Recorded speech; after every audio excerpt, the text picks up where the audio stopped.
Hey y'all, it's Ashley again. So one of the other big questions that we get is, what curriculum did you choose? We chose, which I felt like was one of the biggest perks of homeschool, to do more of an eclectic homeschool approach when it came to curriculum. So we do not use one from one specific company. So there's a couple of companies out there where you can literally just pick your grade and it will send you everything you need from that one specific company. And then there's also other companies like Timberdoodle where you can pick a specific grade and they have their curriculum planned out for that specific grade level, which is wonderful. You get more of an eclectic option. However, it's still all planned out for you. You don't have to do any of the work. The same thing with the other companies. It's great if you don't have the time to research all of the curriculum. Again, I don't sleep. So what did I do when I wasn't sleeping is I picked out curriculum. This cabinet next to me, this is where we house all of our curriculum. It's upstairs in our above the garage room. It's our guest room and it's our homeschool room. Originally it was our guest room and where we had our Cricut machine set up, which is still back there behind me. I'm not sure if you can see it, on a cart. And it's where I create a lot of the merchandise for my husband's band. But the biggest reason for this space up here was to keep all of our homeschool curriculum and activities and games and manipulatives and all of those things that you need for homeschool organized. So this is where we're going to start today. Today's video is going to be about kindergarten curriculum.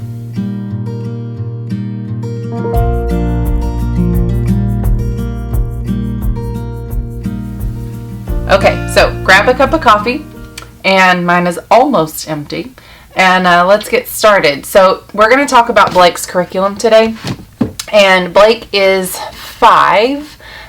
Just turned 5 in August, so he's a very young kindergartner with a very high level of math skills. So he's very on level for reading, for the phonics portion of reading, and he's very on level for logic, but math, the manipulation of math and just understanding the concepts and the numbers, he's really at almost a first grade level, not quite first grade, but almost first grade. And his vocabulary is really, really high too. I would say if you put a grade level on it, probably in kinder, early first grade vocabulary. So that's where you'll see his curriculum kind of geared towards.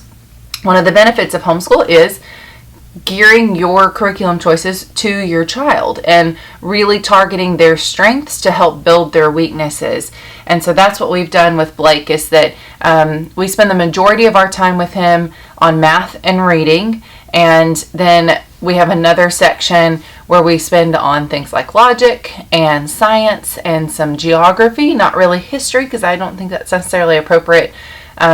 You can read stories and things like that to start understanding those historical characters, but for most kindergartners, they don't want to sit down and learn historical facts, and their brains can't take that anyway. They can't hold that knowledge the way that an upper grade level child can. And so that's where you're going to see a lot of his curriculum. So we're going to take a drink. That's almost getting cold now. I'm going to set that down. And one of the things that we do, which I'll go over these in another video, is they each have their binder. So this is Blake's, this is Bailey's, and in their binders we go through these weekly, and this is what they carry. So when they come upstairs in the morning to get ready for homeschool, they grab their binder, and then he'll come over here, and underneath his little cubby, so this is my cubby, this is Bailey's cubby, and his is right next where you can't see, it's out of frame. But underneath the cubbies are these boxes, and they each have their name on them, and inside their boxes are their specific pencils and crayons and glue sticks, scissors, things like that. Blake can't use Bailey's scissors because obviously her scissors are much more dangerous than his scissors.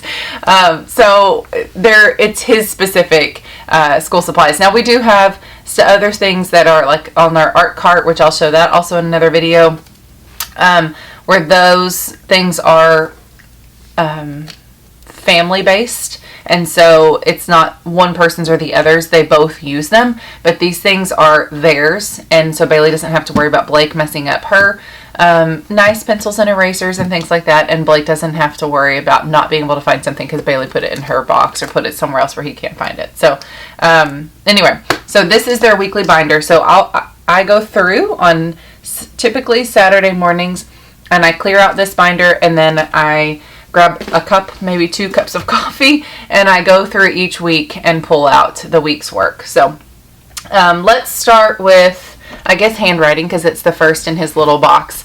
So with both of the kids, actually, we use the Good and the Beautiful handwriting.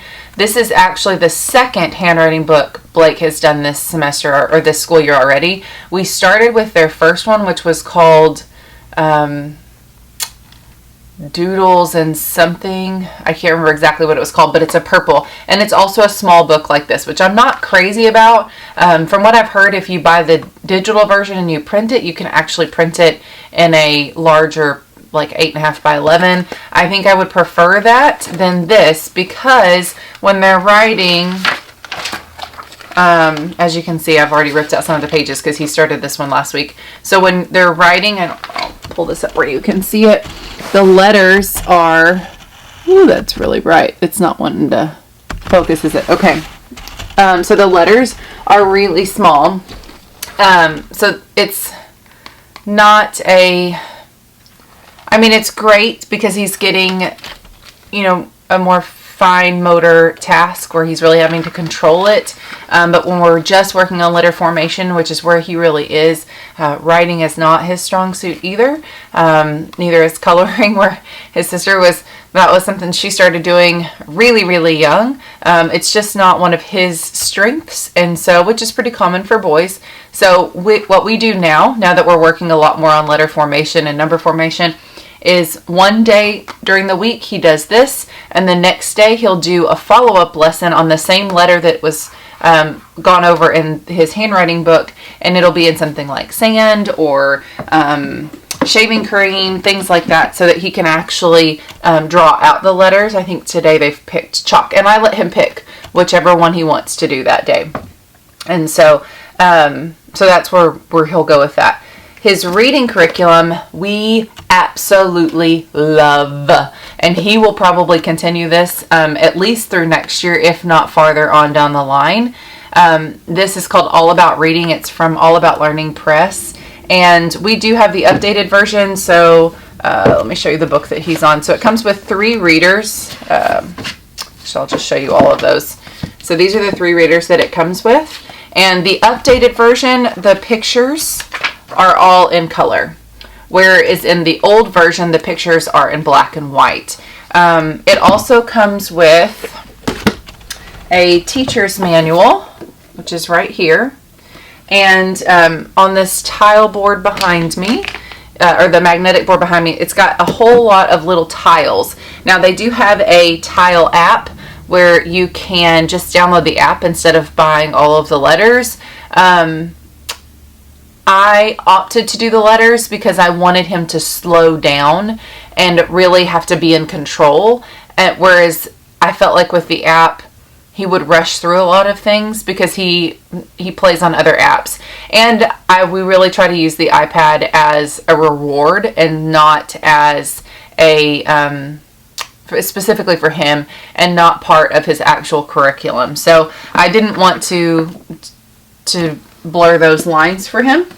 So that is his reading. I will say I don't feel like this is heavy in vocab. I don't feel like it's heavy in reading comprehension, which is also a really big thing in kindergarten that they need to be working on. And they do target some, and this is laid out to where all you have to do is actually just read through the teacher's manual, and every lesson it has the script and everything. You don't even have to think about it. It makes it very, very easy for the parent.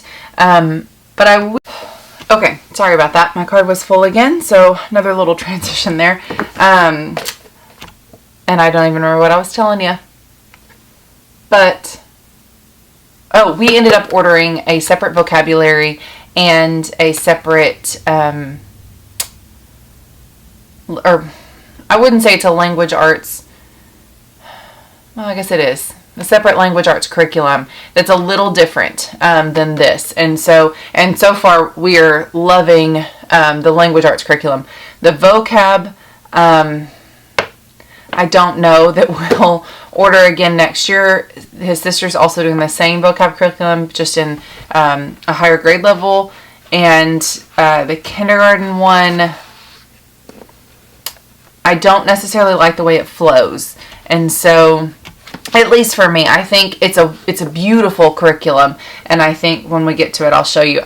It's great for some people, but I just feel like for me, it may not be the best fit. Now, we are going to continue it because it works and Blake enjoys it, but it's not something we spend a whole lot of time on, and it's only 3 days a week. So I do try to make sure that we get at least 10 minutes of it, and that's usually all the lesson takes, is about 10 minutes, and then we go on. So, okay, I'm actually going to pull these out and go take them out.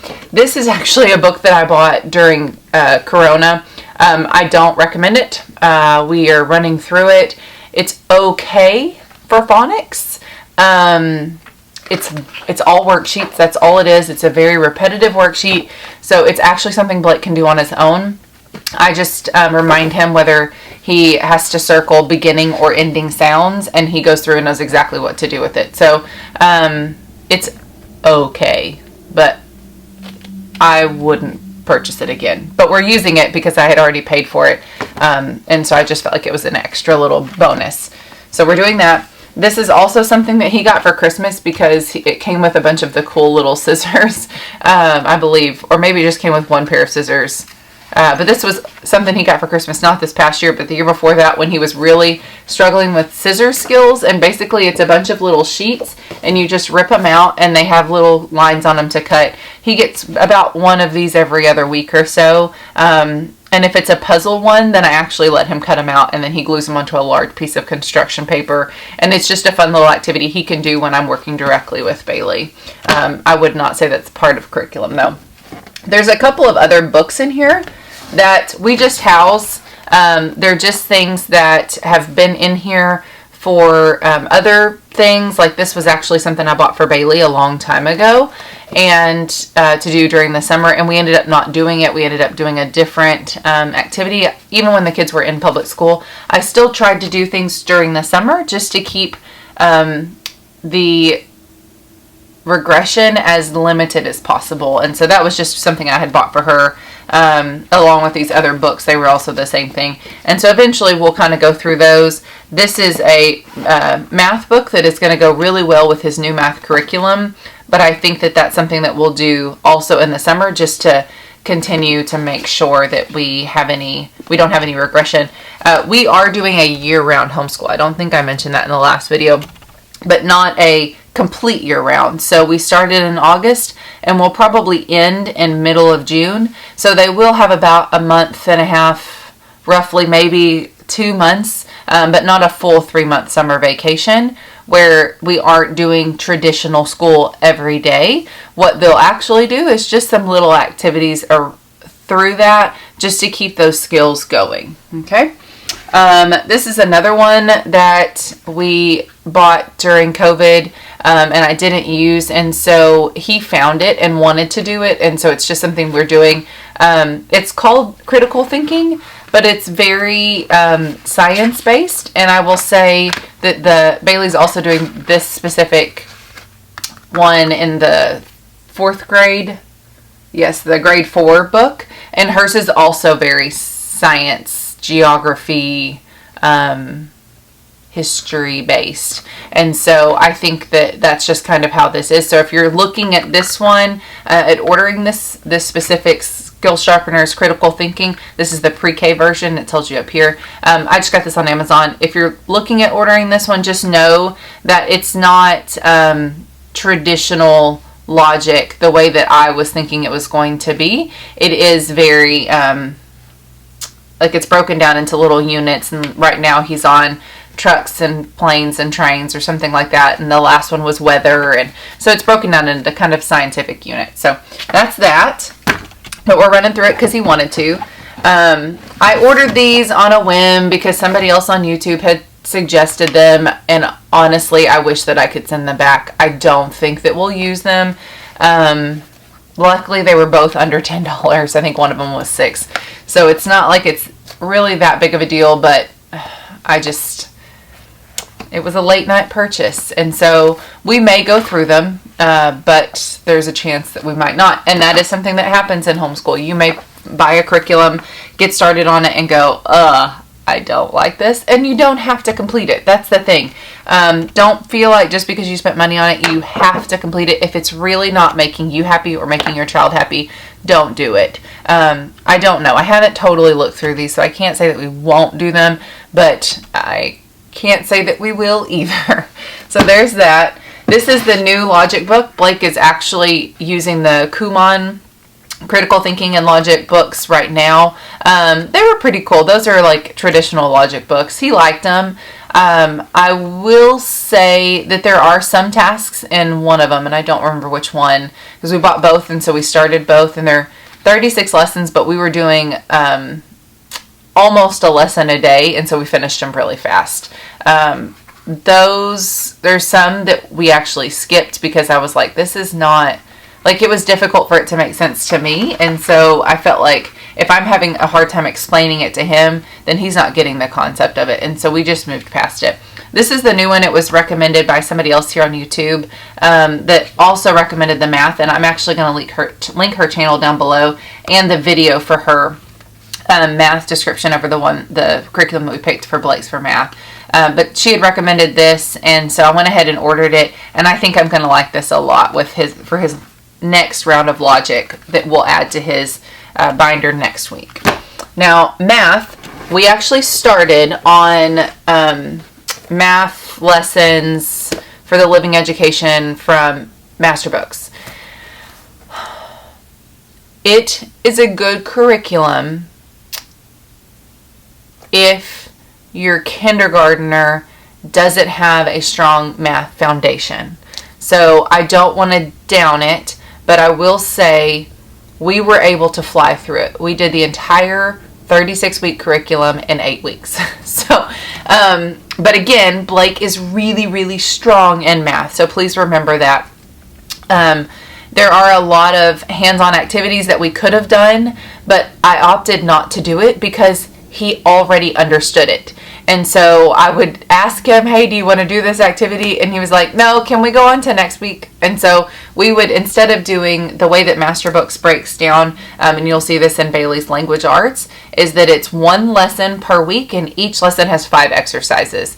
We would do one whole lesson each day, so 5 exercises in one day. There were some that were like writing the numbers, and so it would be like writing the number 1 every single day. So what I would do is I would take out the last 2 days, and I would actually add that to the next coming days. So instead of only like the next lesson would be writing the number 2, he would have 3 days of the number 2 and 1 day of the number 1, and then the following day he would have 3 days of the number 3, 1 day of the number 1, 1 day of the number 2, and so forth, if that makes sense, all the way through 10. And that really helped for him to continue writing all of those. So we did opt to switch, though. We finished it because I didn't want to skip something. If there was something in there that was the struggle for him, that we could really spend some time in Target. Unfortunately for him, or fortunately, whichever way you want to look at it, he didn't need to. So we moved on. So what we ended up going with is Dimensions Math from... So this is the teacher's textbook from Singapore Math. So Singapore Math has 2 programs. It's Dimensions Math, and then I'm not sure what, I think Primary Math or something like that. So we ended up going with Dimensions Math. So this is the teacher textbook. This is the workbook. And then in here, I have taken out everything for the textbook. The textbook and the workbook are very similar.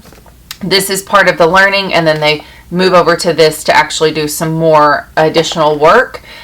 This is perforated, and so I don't have to pull the whole thing out of it and put it into a binder to make it simple on me. This is not perforated, And because it was such a large book, unlike some of these smaller books that are also not perforated, instead of each week taking it out, slicing it, and hole punching it, I opted to go ahead and do the whole book because I had already done the same thing for the master books math. And so basically what I did is I took it out of, I pulled the spine off, pulled the whole glued spine off. I took my cutter and I sliced off the front cover, the back cover. This is just a piece of paper that's slid in here so I can use this for another book. And I cut labels for my Cricut. So it says Math Lessons K. It's still Math Lessons. It's not Math Lessons for a Living Education. It's still his math book. So I didn't feel like I needed to change that. This curriculum, though, we are loving. I could not say that enough.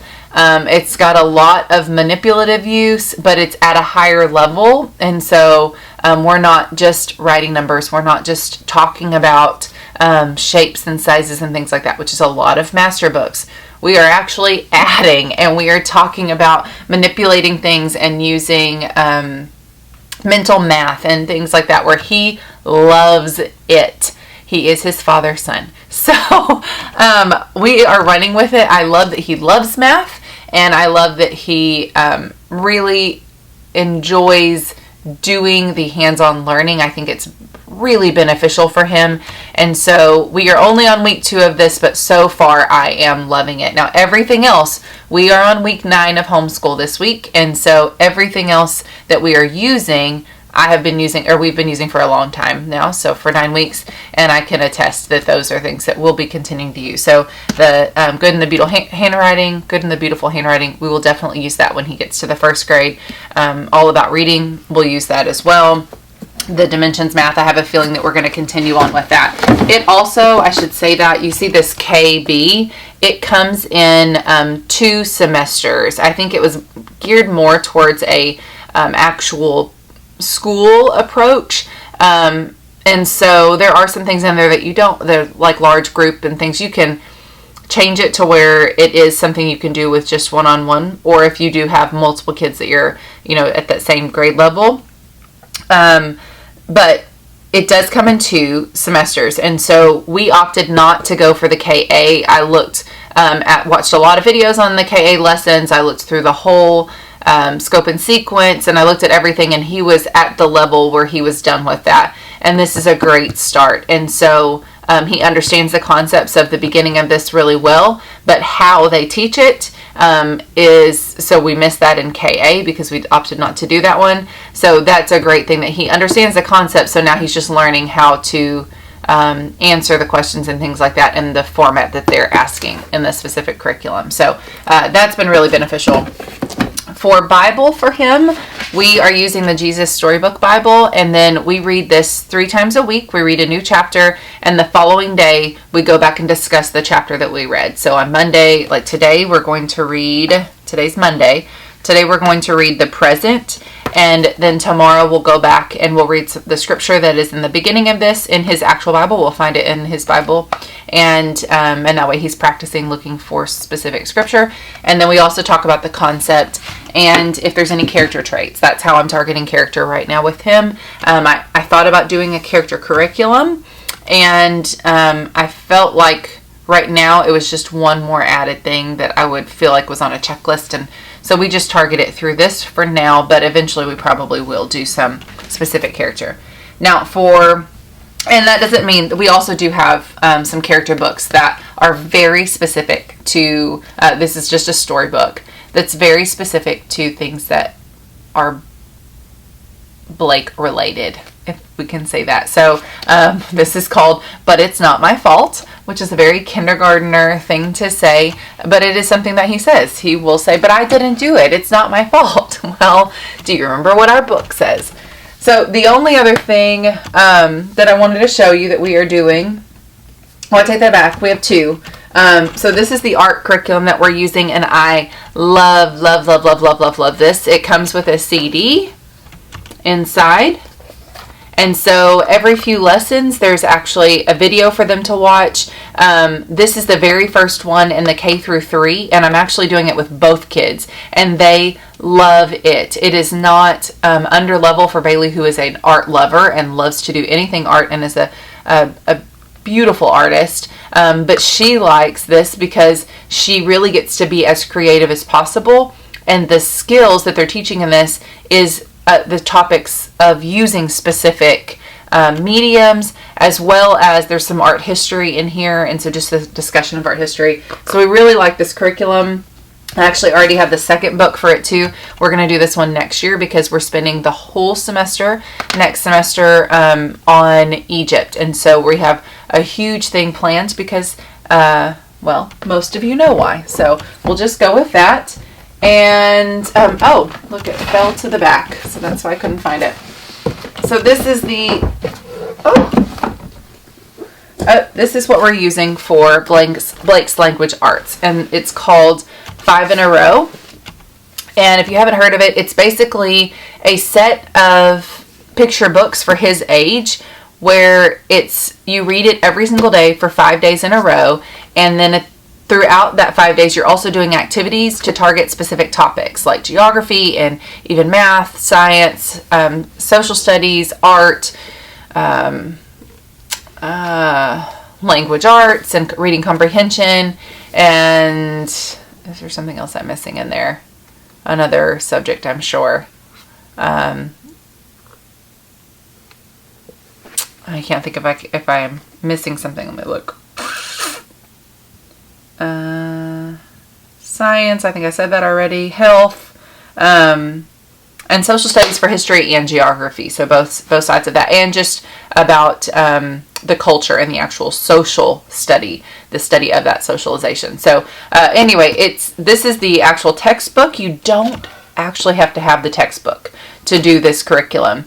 They online have the textbook, and you can order through them the textbook and all of the books. It is pretty pricey. What we opted to do was go through half price books, try to find them, as well as going through thriftbooks.com to try to find them. But there are also some other ones on here, and I'll link another YouTube channel down below where we heard about 5 in a Row from the beginning, and so both of those are wonderful channels. So anyway, that is what we're doing for Blake, and I will link as much as I can down below, so that way you can go directly to it. I know that's really helpful when people who are watching your videos and things like that everything is linked below. So I will do that. If you have any questions though, feel free to leave me a message below. You can find me on Instagram at instagram.com/AshleyNDesigns. You can find me on Facebook at the same, facebook.com/AshleyNDesigns.